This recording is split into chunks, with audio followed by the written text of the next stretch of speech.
Hi everyone. Welcome back to the Pot Smoker's Bible. My name is Zion. I'm the author of the Pot Smoker's Bible, which contains the prophetic book of Zion, where I get my name and authority. It comes from the Ketuvim, or Old Testament, of the Christian Bible. I used my great uncle King James's version of the Christian Bible to put together the prophecy of Israel from the scattered bits and pieces of testimony from the various prophets during the time of the destruction of Jerusalem and the first nation of Israel. Now, they left us the testimony in scattered bits and pieces, which I had to bring together and create the Book of Zion from. And the Book of Zion is a instruction manual for me to use, what I have to do in order to take on the mantle of Zion and free my people from captivity. And I did exactly what the prophecies instructed me to do. That's why I'm sitting here talking to you right now.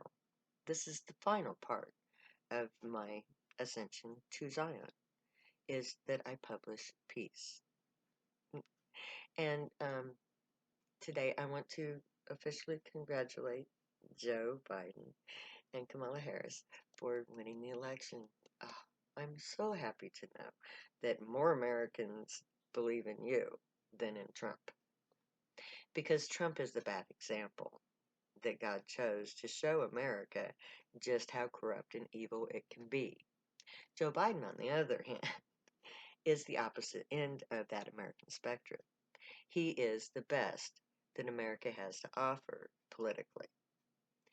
And so I'm very glad to see that America chose Joe, because in choosing Joe, they chose to be more righteous than evil. Yay. Unfortunately, you're just on the upside of good.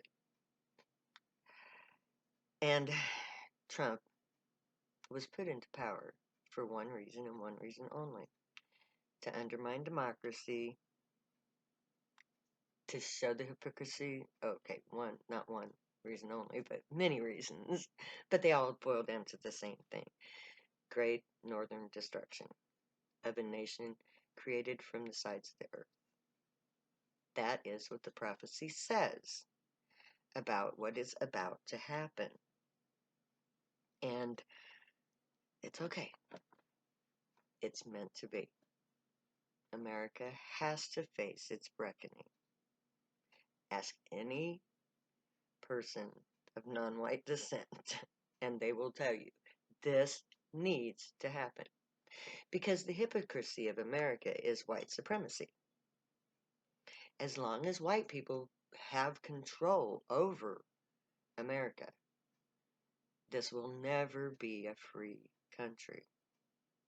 It will never be equal until it's truly equal. Now, fortunately for us, Joe and Kamala won. Yay. We can put behind us the white supremacy. And that is exactly what Trump's maneuvers are working towards.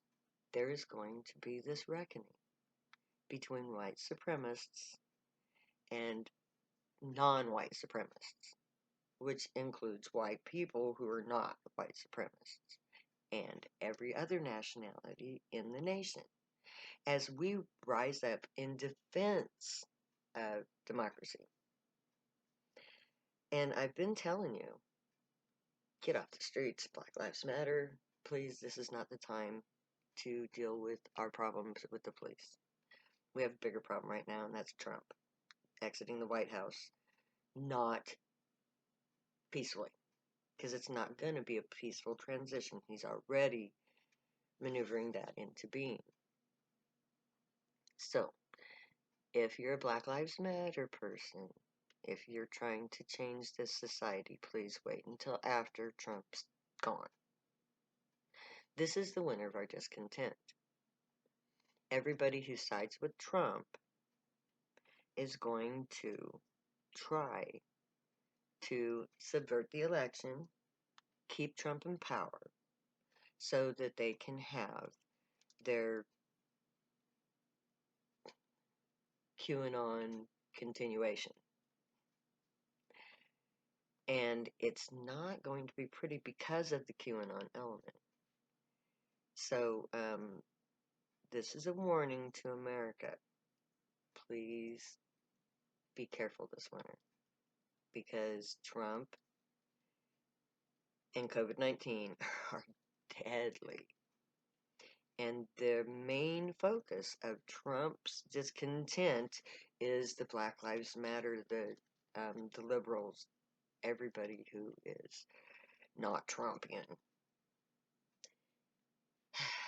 But fortunately for us, this is the winter of our discontent, the end of our suffering. Because when Trump is done and his people are out of power, we will have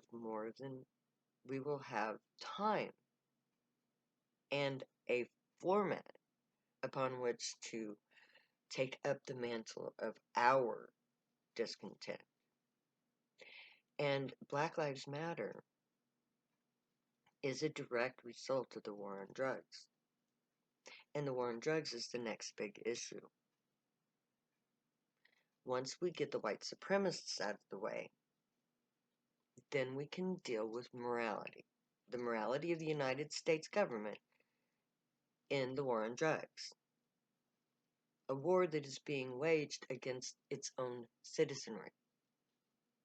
And the ramifications of that is the nation of Zion. So, congratulations to Joe, but a warning to you too, my friend. When you get Trump out of the way, and we get through this winter, hopefully you'll have done everything you could to mitigate COVID-19 for me. Helped me get that ball rolling. But come spring, if the prophecy speaks true, if this next year is the year that the controversy actually takes place, then I should be the next big thing. And Biden, having won the contest with Trump, is going to be the person, the authority that I face. And thank all those that from the heavens came, that I have somebody that I can actually look in the eye and not want to gag at. Because Trump is just disgusting. I would not want to face that man just because I don't want to be in the same room with such grossness. I find him very gross and disgusting. But Joe, on the other hand, I find to be a good old boy, an American, somebody who represents the values of the American people. And to debate morality with Joe will be fun because he has a moral to stand on. Trump has no moral to stand on. He can only stand on money, and that's the flimsiest standing there is. Paper just doesn't hold up. But Joe, on the other hand, he is a Catholic. He represents the Christian ethos. And being that said, he has morality. It's just that he has a morality that is based on things that are debatable. And that's what we're going to be debating. Whether or not he has the morality to decide for me what is right for my life and my evolution as a human, which is what Zion is. So once we get Trump out of the way and all his white supremacist buddies go down with him, it will be time to look at true morality, true justice, true equality, true freedom in America. And I'm the one that gets to stand up and say, bullshit, motherfucker. Let's have at it. Let's pit my morality against yours. Because you represent the good end of America, the good heart of America, the good soul of America. So now that we've separated the wheat from the chaff, Trump being the chaff, get him out of the way. It's like, go burn him to the fucking ground. Then we have the chaff, or then we have the wheat, which is Biden. He is the product of the American experiment. And so we will get to debate American morality against itself. And that's the debate of the war on drugs. Because is the war on drugs constitutional? Is it ethical? Is it necessary? Is it winnable? What is the benefits to society of the war on drugs? What are the benefits to society to end the war on drugs? Is it justified? That's the next question. Because if you look at statistics, it's not so much the blacks that are being killed, it's the drug users that are being victimized and killed. Yes, the black people are the ones that are more targeted, but they've always been more targeted. That's what this white supremacy, QAnon, Trump exit's all about, is getting rid of that element of society that believes that color matters. Color doesn't matter. The only thing that color determines in your skin is where your ancient ancestors migrated to when they left Africa. That's all it is. It's all it's ever been. It's all it ever will be. That's what science says. So let's just get rid of this whole racist thing. Because it's just childish bullshit. And let's look at true moral standings.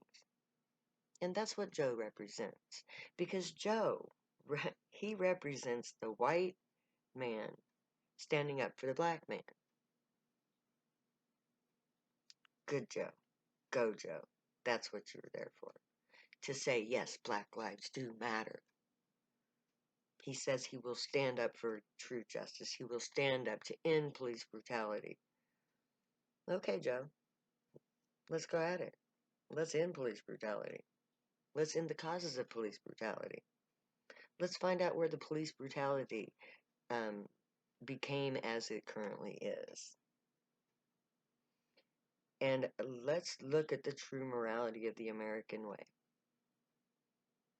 And you're not going to like what you get.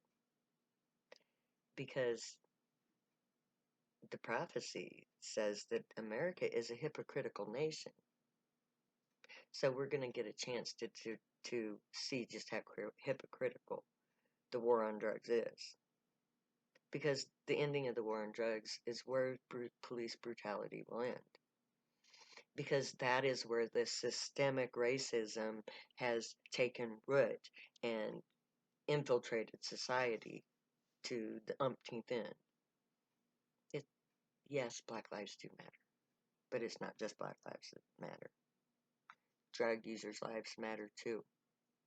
We come in all shapes and sizes, all colors and creeds, from every religion, every political spectrum. We were American citizens up until 1982, when Ronald Reagan declared war on us, and we're going to debate that too. Because it is a war after all, and wars have two sides. And this side, my side, the drug user side, we have yet to stand up and fight. We haven't said a damn thing about our rights, about our needs, and about our freedoms. So it's time to debate. The next big thing is the war on drugs.